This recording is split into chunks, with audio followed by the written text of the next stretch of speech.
হরমোনের সমস্যা রয়েছে, তাদেরকে ডাক্তাররা পরামর্শ দেয় টাকনো ঢেকে কোনো পাজামা লুঙ্গি পরা যাবে না।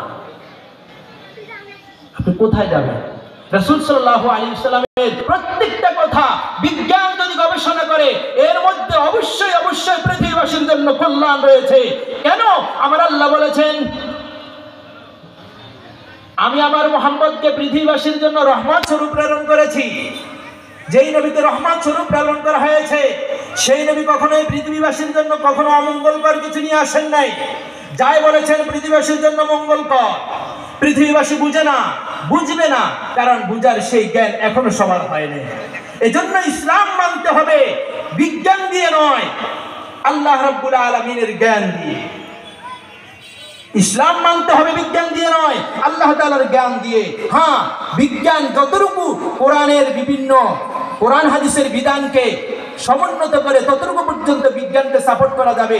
যদি দেখা যায় কোথাও বিজ্ঞান আর কোরআন বিরোধ হচ্ছে, বুঝতে হবে বিজ্ঞান ভুল, আমার কোরআন সত্য। কারণ কি? সহজে বলি আপনাদেরকে, মানুষের জ্ঞান অর্জন করার মাধ্যম হলো তিনটা। একটা হলো পঞ্চ ইন্দ্রিয়। যেমন আমি হাত দিয়ে ঠান্ডা গরম অনুভব করি, আরো পঞ্চ ইন্দ্রিয়ের কাজ আছে, আমি বিস্তারিত বলবো না। পঞ্চ ইন্দ্রিয় যখন শেষ হয়ে যায় আমি কিছু জ্ঞান অর্জন করি আমার বিবেক দিয়ে। দুইয়ে দুইয়ে চার হয় এ কথা পঞ্চ ইন্দ্রিয় দিয়ে বলা যাবে না, বরং দুই দিয়ে চার হয় এ কথা জ্ঞান দিয়ে বলতে হবে। তাহলে বোঝা গেল এক পর্যায়ে পঞ্চ ইন্দ্রিয় যখন শেষ হয়ে যায়, ফেল হয়ে যায়, তখন আমার জ্ঞানের প্রয়োজন হয়। জ্ঞান দিয়ে সেই আমি কোনো বিষয়ে আমি ধারণা নিই। তেমনি ভাবে এক পর্যায়ে অন্যান্য বিষয়ে আমার এই জ্ঞান ব্যক্ত হয়ে যায়, তখন আমাকে কোরআন সুন্নাহর জ্ঞান দিয়ে সেই বিষয়ের ধারণা নিতে হবে।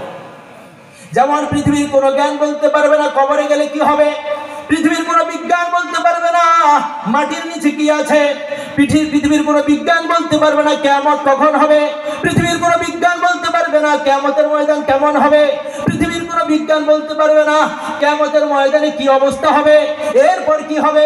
এই সমস্ত জ্ঞান কোনো বিজ্ঞানের জ্ঞানে আসবে না। এগুলো জ্ঞান অর্জন করতে হবে কোরআন সুন্নাহর মাধ্যমে। এজন্যই বোঝা যায় বুঝতে পারে নাই আল্লাহ রাব্বুল আলামিন যে বিধান দিয়েছেন। আল্লাহ রাব্বুল আলামিন মহা জ্ঞানী, তিনি অসীম জ্ঞানের অধিকারী। অসীম জ্ঞানের অধিকারী যিনি, তার দেওয়া বিধান কখনো সসীম জ্ঞান দিয়ে অর্জন করা সম্ভব নয়। প্রিয় ভাইরা আমার প্রিয় আহবাব, এই কথাগুলো আমার জীবনে পদে পদে লাগবে, প্রয়োজন হবে, জানা রাখা দরকার। আমরা ভুল করি কিছু ক্ষেত্রে, এই ভুলগুলো ইসলামের ক্ষেত্রে আমার ধর্মীয় জীবন ইসলামিক জীবনে থাকা যাবে না, এগুলোকে আমাকে ত্যাগ করতে হবে। প্রিয় বন্ধুগণ, আমার নবী বিশ্বনবী মুহাম্মদুর রাসূলুল্লাহ সাল্লাল্লাহু আলাইহি ওয়াসাল্লামের যেমনি ভাবে বাহ্যিক সৌন্দর্যতা ছিল, এই বাহ্যিক সৌন্দর্যতার ক্ষেত্রে এজন্যই আল্লাহ রাব্বুল আলামিন আমাদেরকে বিশ্বনবীকে দান করেছেন। কারণ মানুষের চাহিদা, মানুষ অন্যকে অনুসরণ করে, কাকে অনুসরণ করবে? আমার আল্লাহ বলে দিয়েছেন, কুল ইন কুনতুম তুহিব্বুনাল্লাহ ফাত্তাবিউনি ইউহিব্বুকুমুল্লাহ। আমার আল্লাহ বলে দিয়েছেন কাকে অনুসরণ করবা? লাকাদ কানা লাকুম ফি রাসূলিল্লাহি উসওয়াতুন হাসানাহ।